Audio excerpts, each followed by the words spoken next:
Good morning बच्चों, मैं BL Agarwal आज आपको इस लेक्चर में कॉरपोरेट अकाउंट का एक चैप्टर होल्डिंग कंपनी का एक प्रॉब्लम सोल्व करके समझाने का कोशिश करूँगा। ये एक मिसलेनियस प्रॉब्लम होगा। मिसलेनियस प्रॉब्लम कहने का मतलब एक ही प्रॉब्लम के अंदर डिविडेंड, रिवैल्यूएशन या बोल सकते हो आप बोनस शेयर, ठीक है, एटसेट्रा डिफरेंट टॉपिक्स इंक्लूडेड होगा। That is called advance level of problem. तो ऐसा एक प्रॉब्लम सोल्व करके समझाने का कोशिश करूंगा, ठीक है। ये रख दिया आपके सामने एक problem. The balance sheet of Howrah limited, Shivpur limited, date 31 March. Howrah limited और शिवपुर लिमिटेड का बैलेंस शीट दिया हुआ है। शेयर कैपिटल है 6 lakh, 2,50,000, reserve surplus 250, 150, trade payable, provision for taxation. ये हो गया आपका लायबिलिटी साइड। एसेट्स में फिक्स्ड एसेट, टेंजिबल, इनटेंजिबल पहले से मौजूद है। इन्वेस्टमेंट देखिए, शेयर इन शिवपुर लिमिटेड। इसका मतलब हावड़ा लिमिटेड के बैलेंस शीट में इन्वेस्टमेंट है 3,80,000 जो शिवपुर का शेयर एक्वायर किया है। तो शिवपुर आपका सब्सिडियरी कंपनी हो जाएगा, हावड़ा लिमिटेड आपका होल्डिंग कंपनी हो जाएगा। ओके। करेंट एसेट्स में आपका इन्वेंट्री है, ट्रेड रिसीवेबल, बैंक, ये हो गया आपका टोटल। नोट्स टू अकाउंट में रिजर्व एंड सरप्लस में जनरल रिजर्व है बैलेंस शीट के अंदर 60,000, सरप्लस है 90, टोटल हो गया आपका 1,50,000।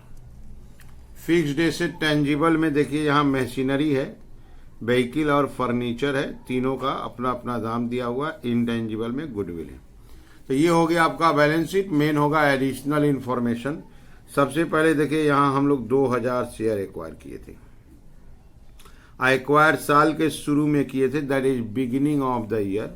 तो अगर हम लोग देखते हैं तो शिवपुर लिमिटेड का शेयर कैपिटल है 2,50,000। 100 रुपया वाला शेयर है, इसका मतलब 2,500 शेयर है। उसमें से हम लोग 2,000 शेयर एक्वायर किए थे, तो शेयर ऑफ होल्डिंग आपका 80% हो जाए, ठीक है। तो ये हो गया आपका शेयर ऑफ होल्डिंग निकालने में। दूसरा नंबर बात ये देखिए, शेयर एक्वायर किए थे 1 अप्रैल को। 1 अप्रैल मतलब साल के शुरू में। बैलेंस शीट है 31 मार्च को। तो करेंट ईयर का प्रॉफिट 100% पूरा का पूरा पोस्ट माना जाएगा। यहाँ देखिए सरप्लस में 30,000 था, जनरल रिजर्व में 50,000 था। On the date of acquisition, जिस दिन शेयर एक्वायर किए, सरप्लस में 30,000 था, यहाँ देखिए 90,000 है। तो करेंट ईयर का प्रॉफिट निकलेगा, पोस्ट हो जाएगा। रिजर्व में 50,000 था, यहाँ देखिए 60,000 है। तो करेंट ईयर का प्रॉफिट निकलेगा, पोस्ट हो जाएगा, ठीक है। सबसे इंपॉर्टेंट इंफॉर्मेशन नंबर 3 देखिए आप। 1 जून को Shivpur limited pre acquisition profit से 12% डिविडेंड दिया है। ये डिविडेंड हावड़ा लिमिटेड इस डिविडेंड को गलती से PL अकाउंट में क्रेडिट किया है। पहला नंबर बात, dividend received by Howrah limited wrongly credited to PL account. ये एक रॉन्ग एंट्री है, हमको रेक्टिफाई करना होगा। दूसरा नंबर, यहाँ देखिए डिविडेंड दिया हुआ था 12%। तो शेयर कैपिटल था 250। इसका अगर हम 12% कैलकुलेट करते हैं तो 30,000 हो गया आपका डिविडेंड पेड। सरप्लस अकाउंट में देखिए 30,000 ही था। अगर 30,000 सरप्लस से 30,000 डिविडेंड दे दिया जाए तो सरप्लस हो जाएगा 0, नील। प्री एक्विजिशन नील हो जाएगा और ये 90,000 जो सरप्लस है पूरा का पूरा पोस्ट माना जाएगा। दूसरा बात देखिए, डिविडेंड रिसीव्ड, ये 30,000 जो डिविडेंड पेड है उसका 80% डिविडेंड हमको मिलेगा 24। हम लोग उसको गलती से PL अकाउंट में ऐड किए हैं तो PL से लेस होगा और ये वैल्यू ऑफ इन्वेस्टमेंट से माइनस होगा। Pre dividend received capital income होता है, इन्वेस्टमेंट से माइनस किया जाता है। 20,000 रुपया देखिए यहाँ म्यूचुअल बोला हुआ है। अब 20,000 में बोला entire stock held 31 March. Howrah limited made किया था प्रॉफिट 25% ऑन कॉस्ट। तो 20,000 था, अब प्रॉफिट होगा 25/125, दैट इज 4,000 रुपया अनरियलाइज प्रॉफिट होगा जो स्टॉक और PL से लेस किया जाएगा। जो मेन चीज सीखना यहाँ देखिए, मशीनरी बुक्स में था 1/20। जिस दिन शेयर एक्वायर किए वो डेट है 1 अप्रैल।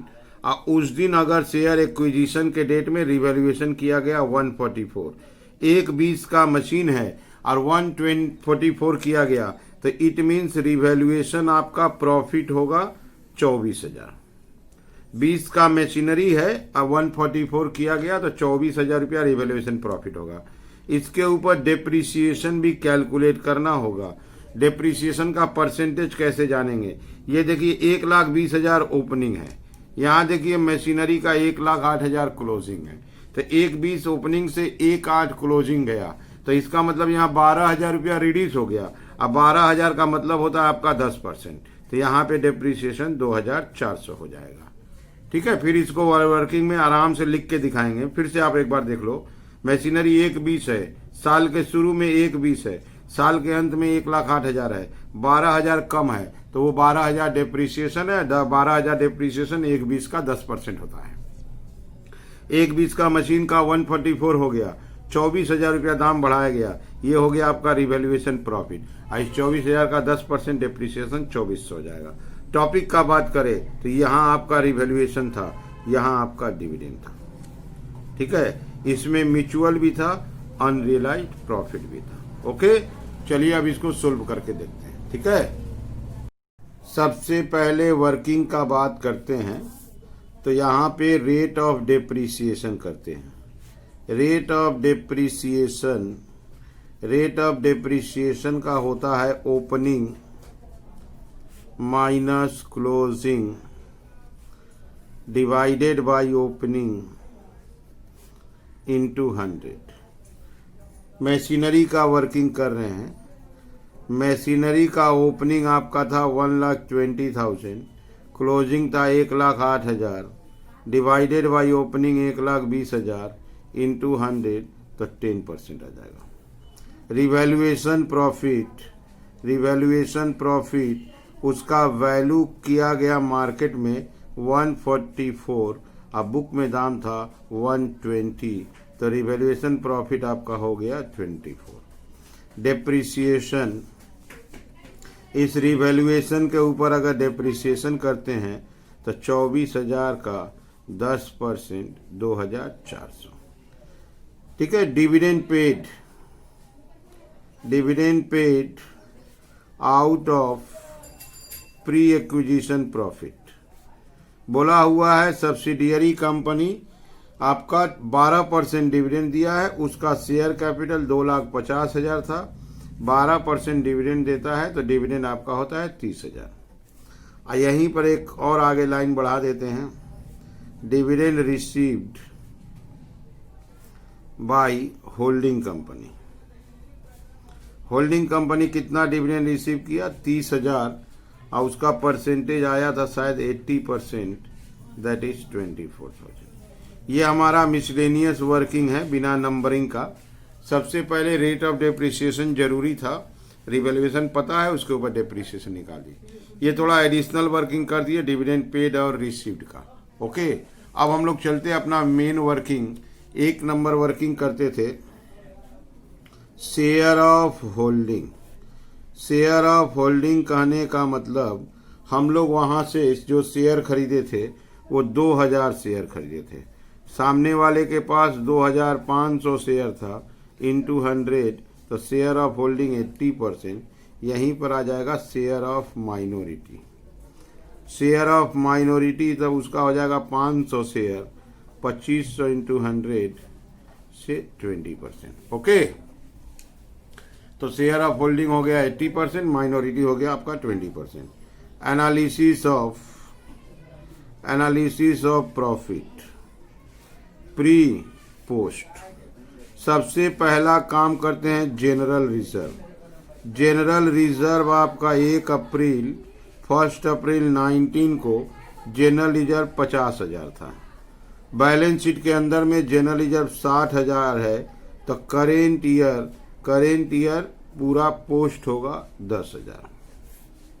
सरप्लस 1 अप्रैल 19 को सरप्लस में 30,000 था, और डिविडेंड दे दिया गया, और डिविडेंड भी 30,000 ही है, तो प्री में आ गया आपका नील, तो पूरा का पूरा 90,000 करेंट ईयर माना जाएगा। बैलेंस शीट में 90,000 है, पूरा का पूरा पोस्ट माना जाएगा। ओके, रिवैल्यूएशन ऑफ मशीनरी का रिवैल्यूएशन करने से प्रॉफिट हुआ है 24,000, उसका डेप्रिसिएशन था 2,400। ठीक है, इतना ही इंफॉर्मेशन है एनालिसिस के लिए। अब इसको प्लस करके लेस माइनॉरिटी इंटरेस्ट माइनस करना होगा। माइनॉरिटी इंटरेस्ट आपका 20% था, यहाँ पे क्लोज हो जाएगा। क्लियर है? ये हो गया आपका 74,000, ये हो गया आपका 97,600, ये 1,00,000 होगा, 2,400 माइनस 20% हो गया आपका 14,800, ये हो जाएगा 200, 59,200। ओके, इसका आपका हो जाएगा 19,520, ये हो गया 080, 78,080। क्लियर है? अब रहा सवाल डिविडेंड रिसीव्ड का, होल्डिंग कंपनी रॉन्ग एंट्री किया है, तो rectification entry, rectification dividend out of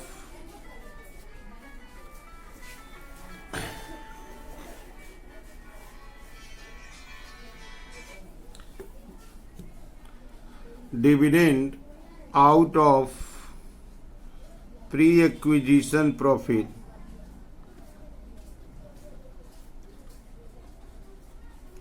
is wrongly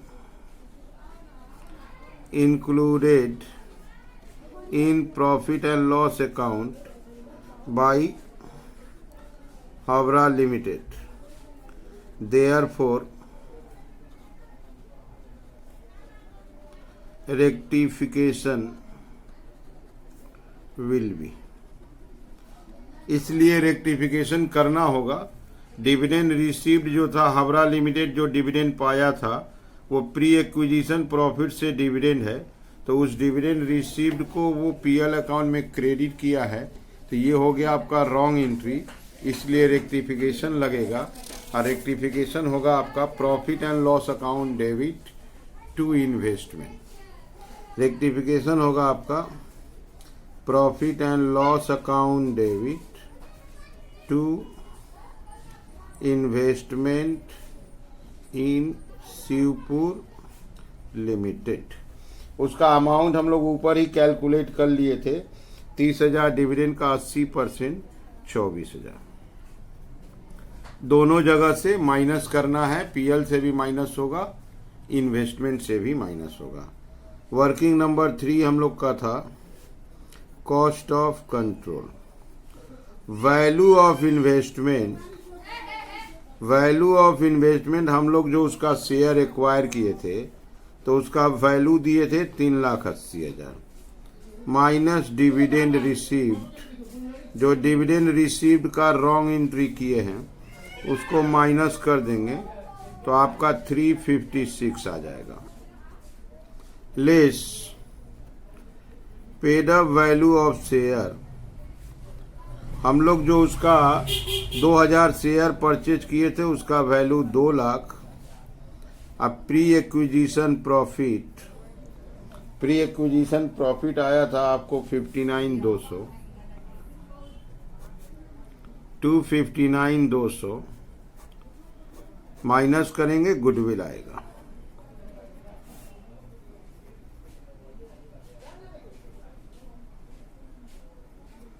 $96,800 is goodwill. Okay,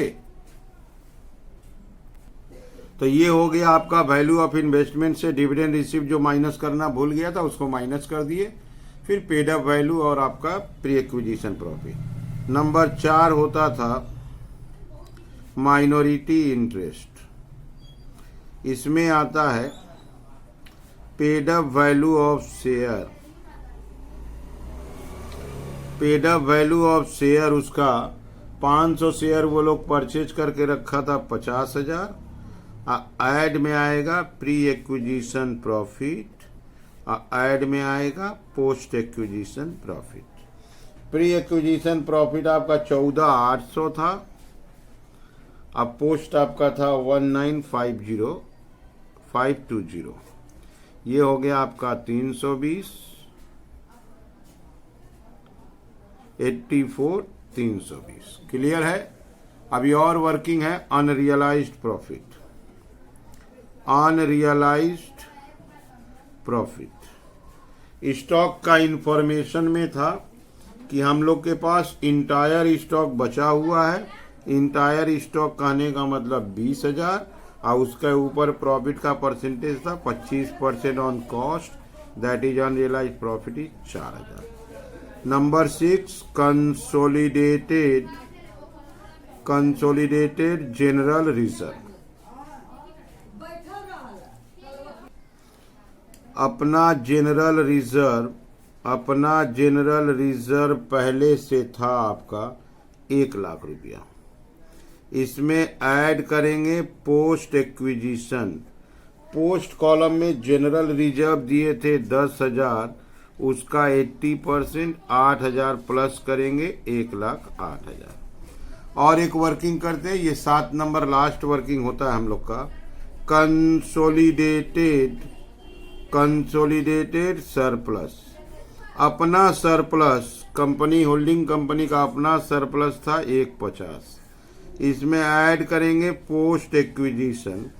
post acquisition का फाइनल आंसर था 78,080, उसमें से 8,000 माइनस कर देते हैं 70,080। ये कैसे आया थोड़ा एक बार आप देख लो। ये देखो, पोस्ट में जनरल रिजर्व 10,000 था, तो 10,000 में होल्डिंग कंपनी को 80% मिलेगा 8,000। यहाँ पोस्ट फाइनल देखिए 78,080 है, तो उसमें से जनरल रिजर्व का 8,000 बाद दे देंगे 70,080।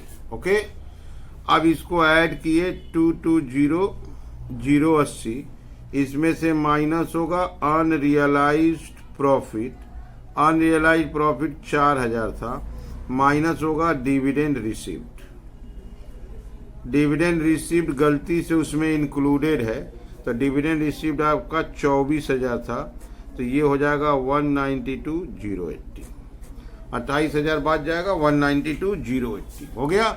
अब इसके बाद हम लोग को बैलेंस शीट बनाना पड़ेगा। चलिए चलते हैं बैलेंस शीट की तरफ। ठीक है, ये रख दिया आपके सामने consolidated balance sheet of Habra limited 31 March 2020। सबसे पहले लायबिलिटी में आता है equity and liability. Balance sheet का पहला लायबिलिटी में इक्विटी एंड लायबिलिटीज, उसमें ए नंबर आएगा आपका shareholders fund.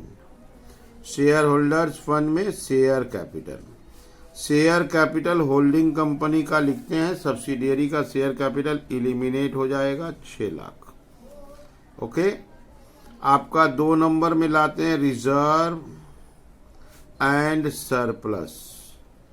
Reserve and surplus में आपका जनरल रिजर्व आया था 1,08,000 और सरप्लस आपका आया था 192,080।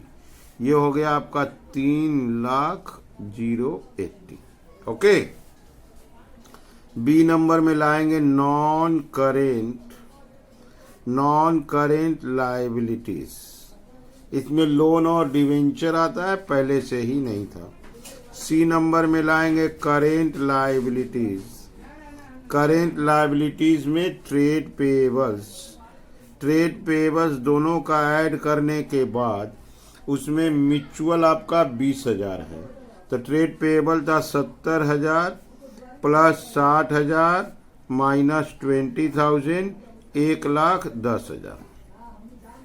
इसके बाद रोमन 2 आपका आएगा short term provision. Short term provision आपका पहले से था, दोनों का प्लस करेंगे 1,30,000 वो भी होगा। इसके बाद इसी के घर में माइनॉरिटी इंटरेस्ट को लाया जाता है। माइनॉरिटी इंटरेस्ट का कैलकुलेशन था 84,320। अब इसको प्लस कर देंगे, this will be our total. तो सबसे पहले बैलेंस शीट में शेयर कैपिटल ले लिया, रिजर्व सरप्लस, नॉन करेंट है नहीं। ट्रेड पेएबल में ये 20,000 रुपया म्यूचुअल था, शॉर्ट टर्म प्रोविजन आइटम के रूप में था, प्लस कर लिए। माइनॉरिटी ये हो गया आपका 400, ठीक है। 4 11 1 14, ये हो गया 9 1 10 12 44 400, 12 44 400, ये हो गया आपका बैलेंस शीट का टोटल। एक बार चेक कर लेते हैं टोटल को। टोटल थोड़ा सा रॉन्ग है, 12 24 होगा, नॉट 44, 12 24 400। अब आते हैं एसेट्स की तरफ।